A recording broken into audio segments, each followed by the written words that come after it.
Bueno, al parecer ya se encuentra grabando. Mis hermanos, que el Señor les bendiga grandemente. Feliz año. Eh, bueno, hermanos, como ya sabemos, eh, eh, habíamos estado llevando los jueves de historia del cristianismo. Ya hacía 2 semanas que no, que no compartíamos, pues porque se nos atravesaba de Navidad, Año Nuevo y esas festividades. Y por eso habíamos dejado un tiempo lo de historia, pero para los que han estado siguiendo estos jueves de historia, pues vamos a retomar un poco de lo que estábamos viendo. Estábamos haciendo o viendo un resumen de lo que fue el periodo de dominación pagana, recordando que todo lo que hoy vamos a ver, como siempre hay que citar las fuentes donde estamos tomando información para compartir. Por ello, igual como recomendación también para que usted adquiera pues libros que lo van a ayudar a comprender temas de historia, igual otros libros muy buenos de doctrina, etcétera, temas prácticos, buenos libros de temas prácticos, etcétera. Pues hay que leer, hermanos, y pues es bueno recomendar buenos libros. Y el libro que estamos usando en esta ocasión es el libro de Compendio de la Historia Cristiana del autor Roberto A. Baker, y creo que es de Editorial Mundo Hispano. Puede tratar de buscarlo, comunicarse con con alguna librería para, si a usted le interesa, poder adquirir ese libro. Bueno, voy a compartir mi pantalla para juntos estar viendo la información, que nomás recuerdo dónde, aquí está.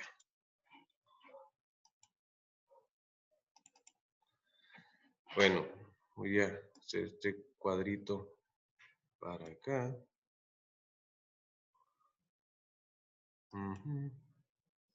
O bajarle un poco al zoom.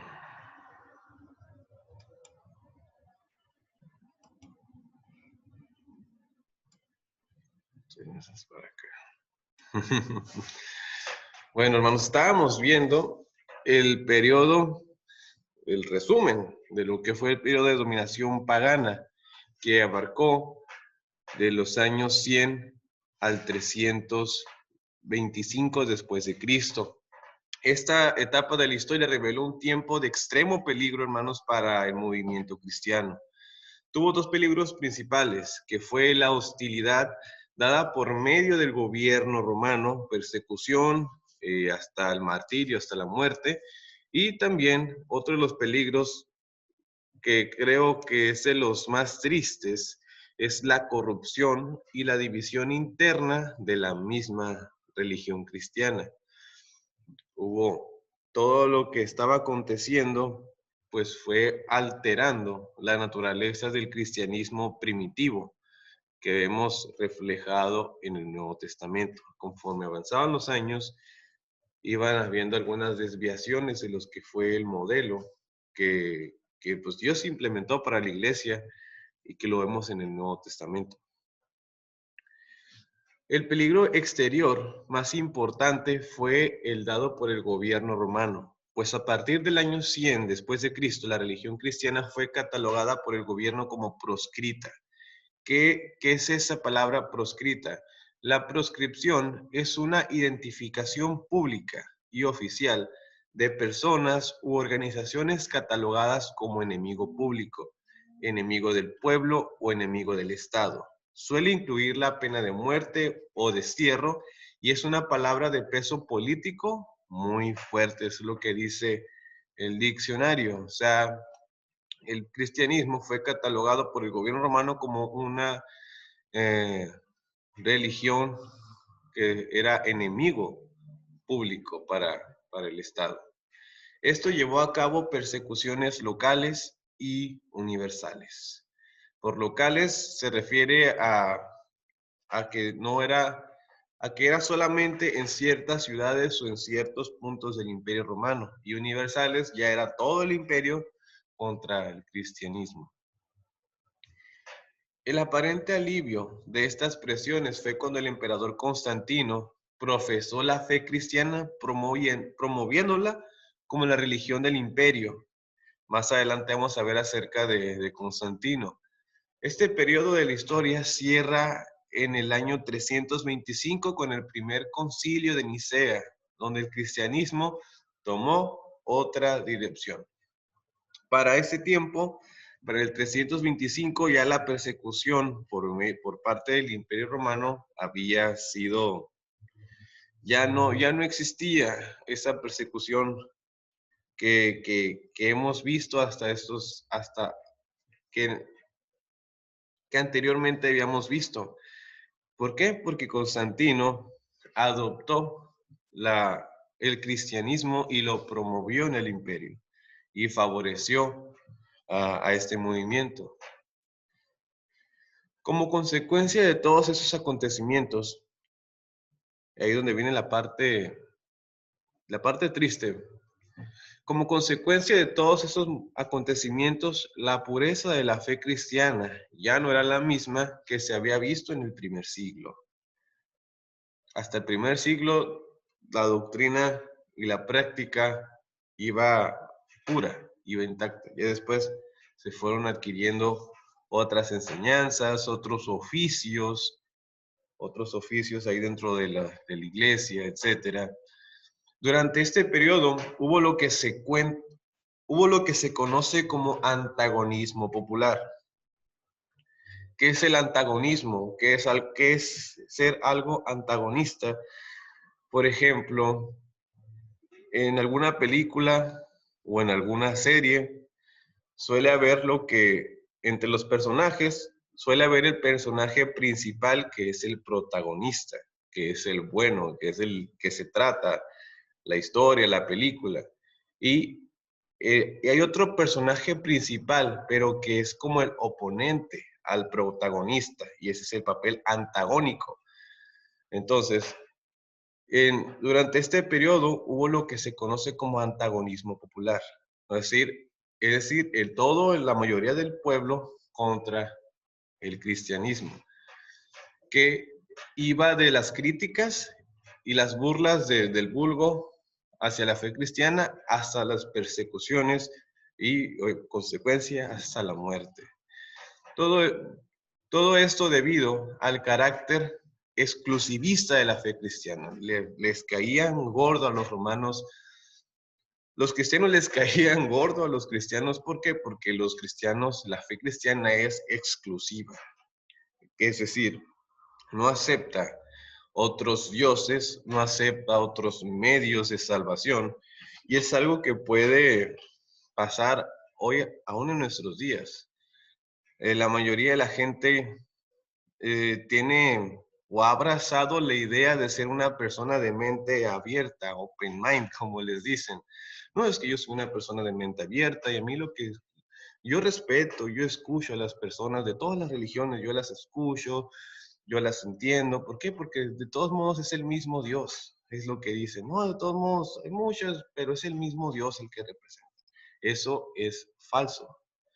Eso no es cierto, eso es algo que no tiene nada de bíblico y es algo que como cristianos debemos rechazar. Y cuando un cristiano se pone firme en esto de ser exclusivista en su fe, en consecuencia pues le va a caer mal a la gente. Entonces, el antagonismo o el carácter exclusivista de la fe cristiana es lo que motivó al antagonismo popular. El que el cristianismo haya sido exclusivo despertó o hizo que fuera objeto de sospecha y hasta de impacto desfavorable en la economía de Roma, del Imperio Romano, por el hecho de que los cristianos no compraban la carne sacrificada a los ídolos, ni contribuían al negocio de las imágenes de fundición, algo que era muy importante. También porque se les echaba la culpa a los cristianos de las diversas catástrofes naturales que estaban sucediendo en esos tiempos. se les echaba la culpa. Hubo una serie de inundaciones y otras catástrofes naturales que los romanos, la población pensaba que era el castigo de los dioses por el Dios al que estaban adorando los cristianos.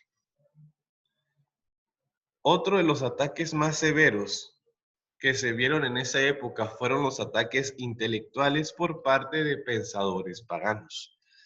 Pero a la vez, esa época tuvo victorias para el cristianismo, pues aparecieron personas capaces de enfrentar esos ataques y defender la veracidad de Dios, del Evangelio y de las doctrinas cristianas.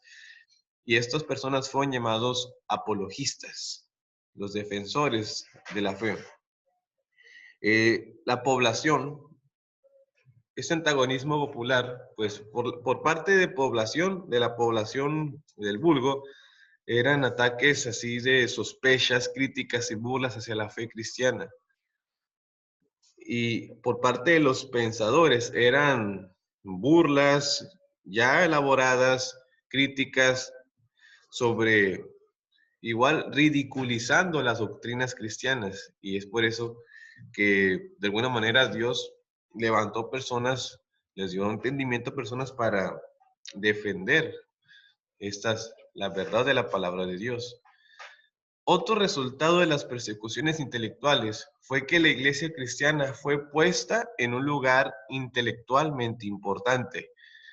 Posteriormente, los cristianos vieron la necesidad de un canon con todos los escritos inspirados y la recopilación de ellos en un solo libro, formando así el Nuevo Testamento. No se formó en ese momento, pero empezaron a ver la necesidad de un canon o de este canon con todos los libros inspirados por Dios que, que forman el Nuevo Testamento.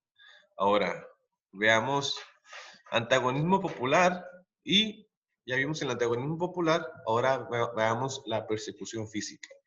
Ya hemos visto algunos detalles sobre las persecuciones locales bajo el poder de distintos emperadores y algunos relatos sobre las actas de los mártires, donde encontramos aliento y ejemplo de mantenernos fieles al Señor, aún en circunstancias adversas. Ya recordamos a este anciano germánico que alentó a las fieras a devorarlo, Policarpo, esta mujer llamada Blandina, que ya hablamos de ella hace algunas semanas, ejemplos de cristianos fieles y valerosos que entregaron sus vidas al Señor. Ahora veamos un poco acerca de todas estas fue por parte de las persecuciones locales. Eso fue las persecuciones locales. Ahora veamos un poco acerca de las persecuciones universales. Las persecuciones más severas que se han dirigido, voy a corregirle aquí, las persecuciones más severas que se han dirigido sobre el cristianismo surgieron de los intentos de restaurar la antigua gloria del Imperio Romano que se había experimentado bajo el dominio del emperador Augusto en los años 31 al 14 después de Cristo.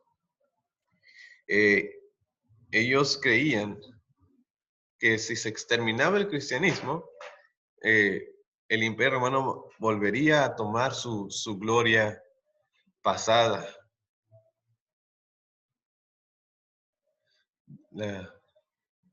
Como fue en el tiempo del emperador Augusto del año 31 a.C. al 14 después de Cristo. Después de él, sus sucesores, los cuales eran parientes suyos, no pudieron igualar el dominio de este emperador. Esa costumbre de asegurar un emperador cambió después de la muerte de Nerón en el año 68 después de Cristo.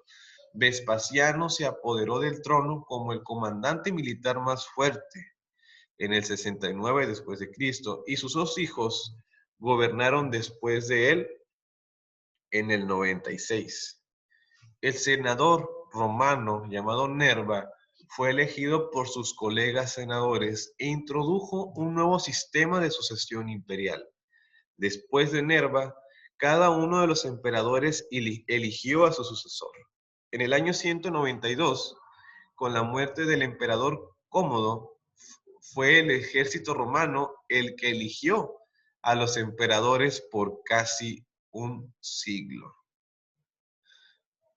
El declive del Imperio Romano se vio después de la muerte de Marco Aurelio, debido a la debilidad de la dirección imperial, las continuas guerras por tener el poder y la corrupción interna y externa también contribuyeron a su declive. Entonces, el imperio se la estaba viendo en una situación difícil. ¿Por qué? Porque estaba decayendo. Había líderes buenos, buenos para el imperio, ¿no? Como en el caso de Marco Aurelio, que ya hablamos hace algunas semanas.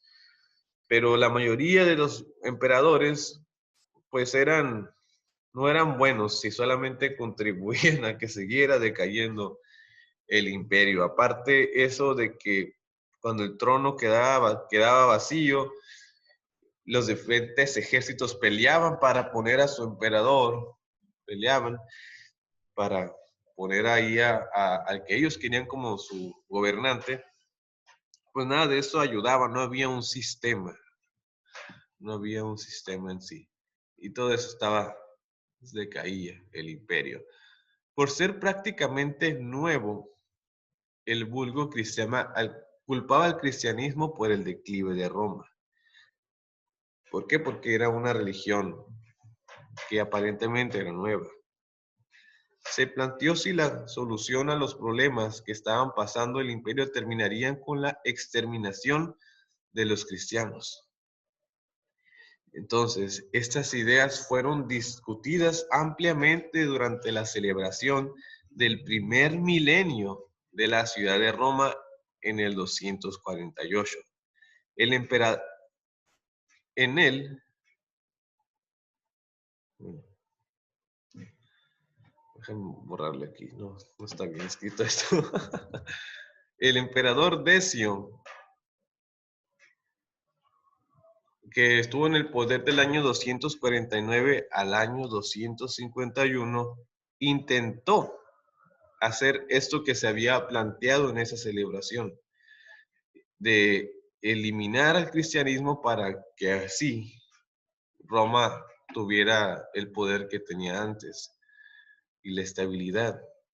Entonces Decio ordenó la eliminación del cristianismo y ordenar la restauración de la espiritualidad pagana en Roma. Fue el año 250 cuando se preparó un edicto que demandaba a todo cristiano a que abandonara su fe o de lo contrario tendría que asumir las consecuencias de negarse a abandonar su fe. Consecuencias que irían desde penalidades extremas hasta incluso la muerte. El sucesor de Decio, el emperador que fue Valeriano, que estuvo en el poder del 253 al 260, también continuó con este pensamiento de Decio y continuó con lo establecido por Decio y en consecuencia de esto también hubo muchos cristianos torturados y matados. Curiosamente, el declive del Imperio Romano continuaba a pesar de la cruenta persecución, o sea, por más que los romanos persiguieran a los cristianos, el imperio seguía cayendo igualmente. Y ese mismo declive del imperio ayudó a que la persecución disminuyera temporalmente después de la muerte de Valeriano. Pasaron algunos años para otro esfuerzo universal para exterminar el cristianismo, como el de Decio y Valeriano, y fue hasta que en los años 284, fíjese si pasaron algunos años, del 260, cuando dejó el poder Valeriano, en el 284 entró Diocleciano, que estuvo en el poder del año 284 al 305. Y fíjese, todavía comenzó, Diocleciano en el año 303 comenzó a expedir una serie de edictos donde ordenó la destrucción de los edificios iglesias donde los cristianos se congregaban.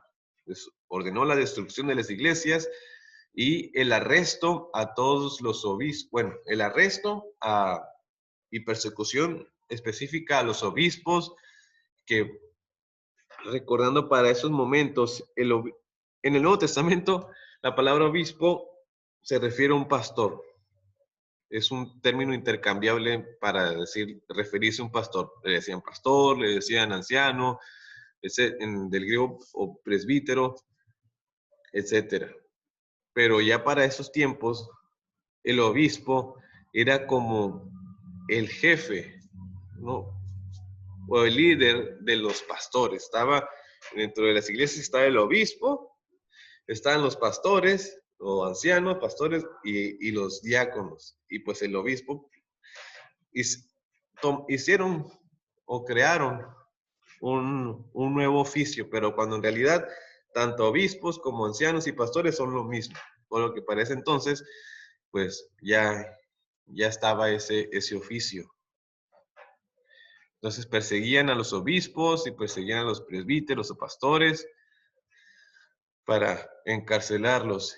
Y también que todos los cristianos escogieran entre negar a Cristo o sufrir la muerte.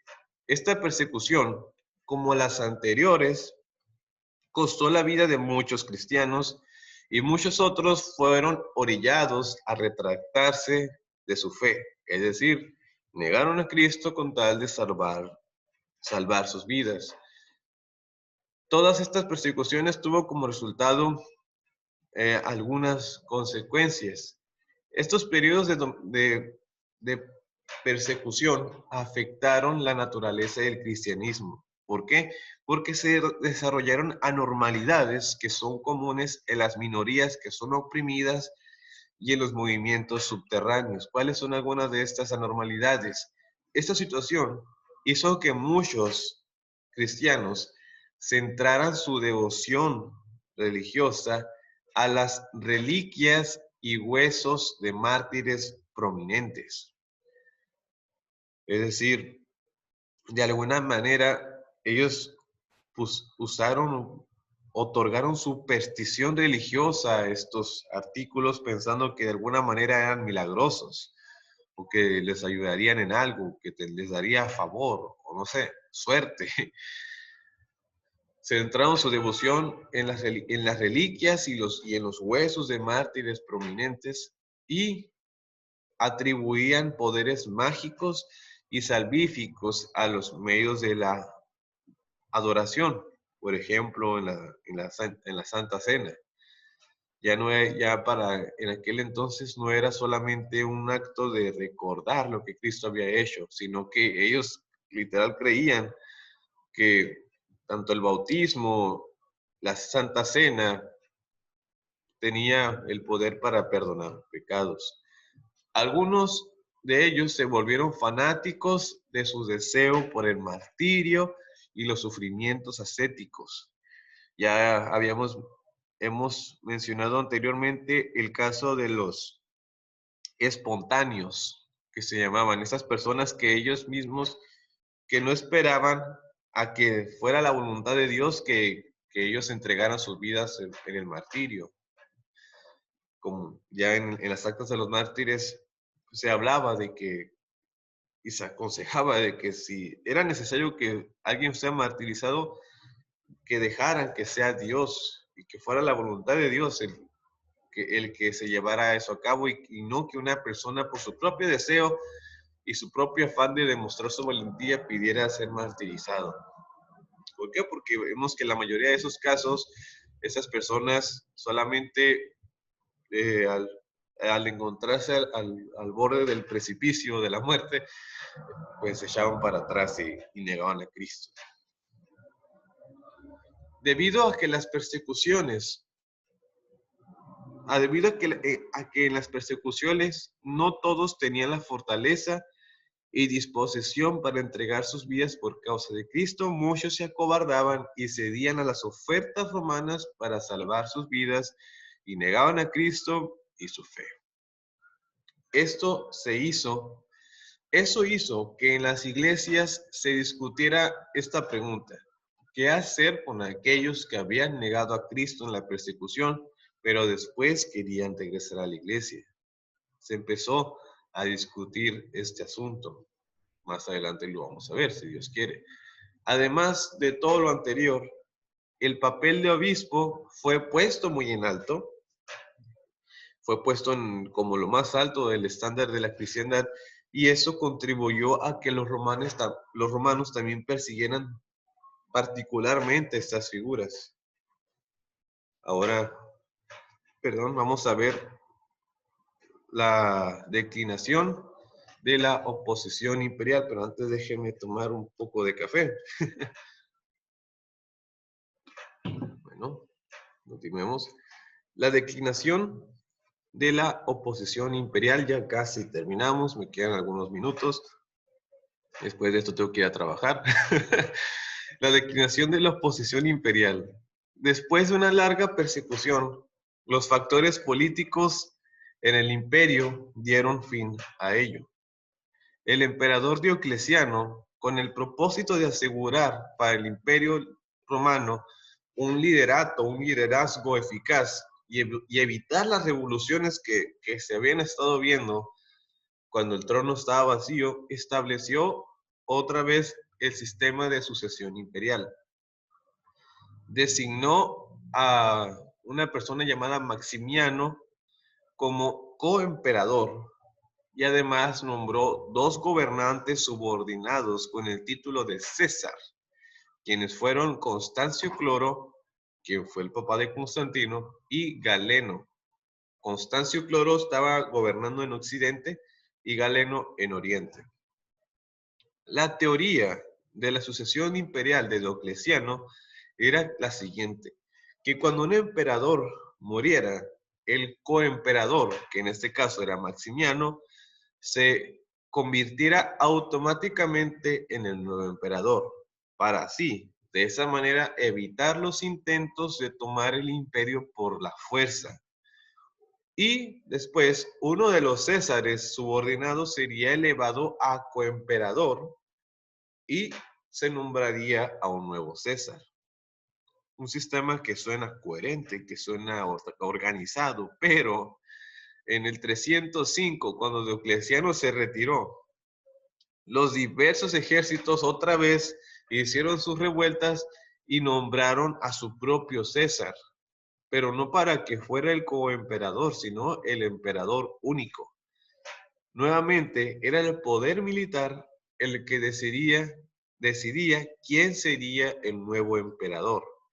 La elevación, ahora vamos a ver la elevación de Constantino.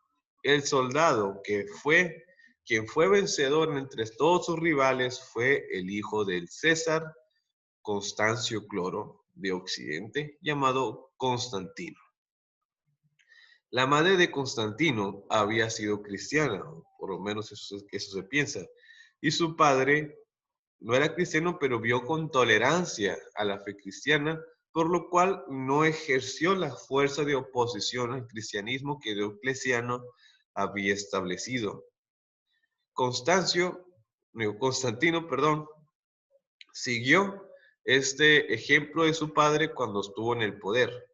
Después de suceder a su padre como gobernador del Occidente, es decir, como César, se unió con los gobernantes orientales Calerio y Licinio para en el 311 hacer un edicto donde se daba tolerancia limitada al cristianismo. En el 311, limitada. En el año 312, Constantino luchó contra Magencio y dijo haber tenido una visión en los cielos que lo hizo adoptar la fe cristiana y obtener la victoria. Si mal no recuerdo, creo que vio en los cielos una cruz o algo así, que decía: bajo este signo vencerás. No me haga mucho caso, creo que es lo que era. Por escuchar algo así. Pero más adelante lo vamos a confirmar. Se me acabó el tiempo, eso no la alarma. ¡Ay! Está.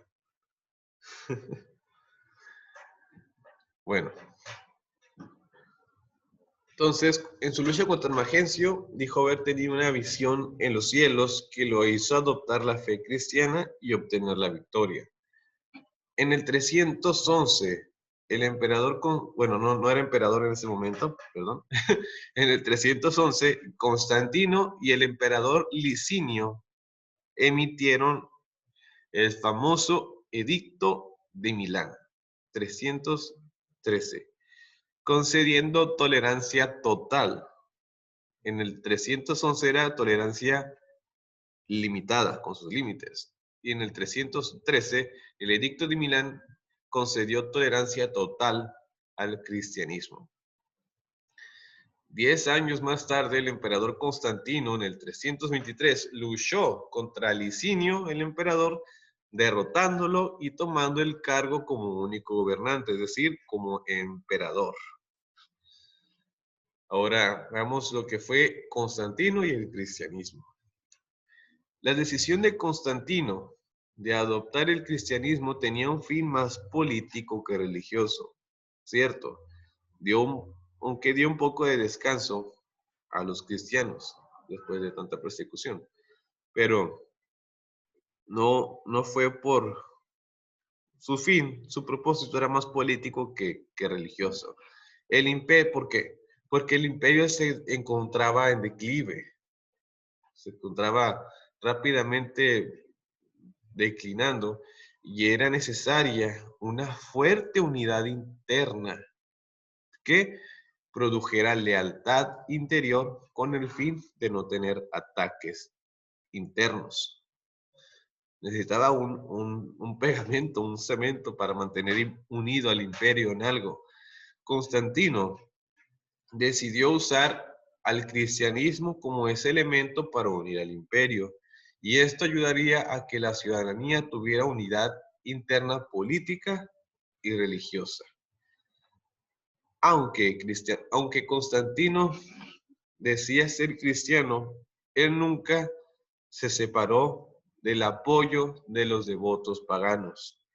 Tanto así que mantuvo el título de sacerdote principal del culto pagano y se convirtió en una de sus deidades después de su muerte en el 337. Para el culto pagano de Roma, Constantino después fue una deidad para ellos. El testimonio cristiano de Constantino pues no pareció ser no pareció ser fiel. No marcan las naturalezas de un verdadero cristianismo. Son muchas las razones por las cuales se piensa eso, de que Constantino no fue cristiano. Y fue los numerosos homicidios y crímenes que cometió aún después de su supuesta visión que lo orilló a la fe cristiana. Además, tenía la creencia de que, fíjese qué curioso esto, tenía la creencia de que el bautismo limpiaba los pecados, por lo cual pospuso ese rito hasta que estuvo a punto de morir. Tenía esta creencia, bueno, el bautismo perdona los pecados, pero yo quiero seguir pecando. Así que pospuso eso hasta ya a punto de morir, bautizarse, y ahora sí que sus pecados quedarán perdonados. Es algo muy similar a lo que muchos erróneamente creen ahora. Bueno, déjame vivir mi vida, déjame disfrutar la vida, y ya cuando esté viejito, ya cuando haya disfrutado mi vida, vengo y acepto a Cristo. Pero eso no es correcto. Para empezar, nadie sabe en qué momento puede llegar la hora de su muerte. Nadie sabe si va a ser consciente en ese momento de abrirle su corazón a Cristo. Así que el arrepentimiento, el llamado al arrepentimiento es en el presente. Bueno, curiosamente, a pesar del dudoso testimonio cristiano de Constantino, Cas logró o favoreció el cristianismo en esto. Casi sin ayuda, aseguró el fin de la persecución. Destruyó los templos paganos. Llenó los puestos oficiales con cristianos. Aparte, Los cristianos eran exentos del servicio militar. A las iglesias se les permitía tener propiedades sin hacer contribuciones al gobierno, sin pagar impuestos. El día del culto cristiano fue hecho día de fiesta civil y el crecimiento del cristianismo fue alentado. En el 325 hizo la exhortación a sus súbditos a hacerse cristianos.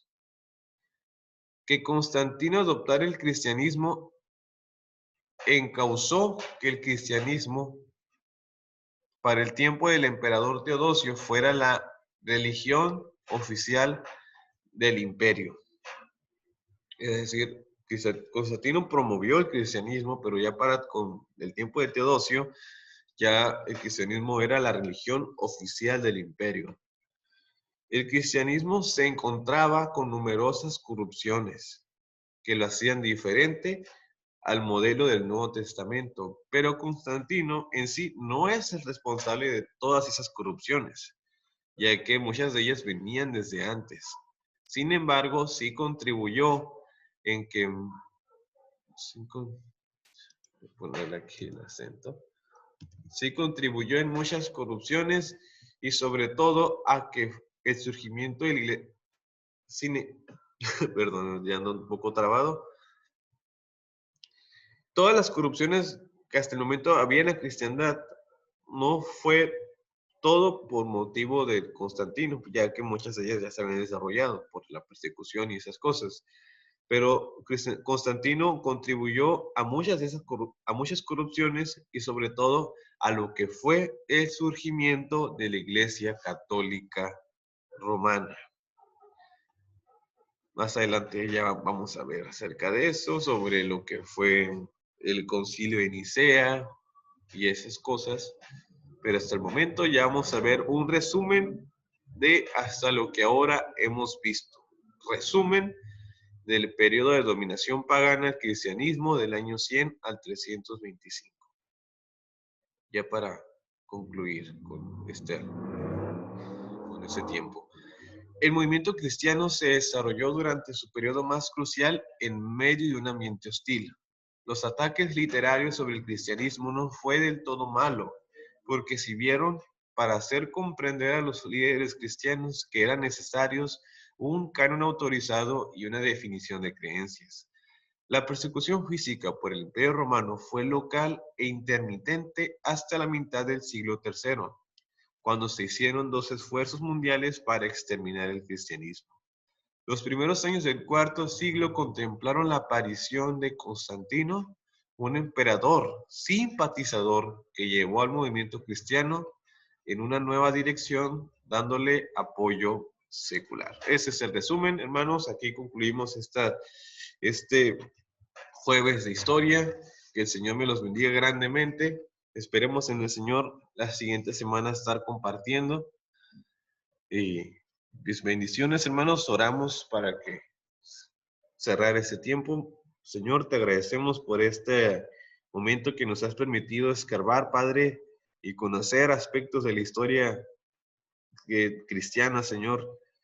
La manera en que la iglesia, Señor, se fue desarrollando, las luchas que tuvieron, Padre, en estos tiempos, Señor, en estos años del 100 al 325, Padre, algunos aspectos leves.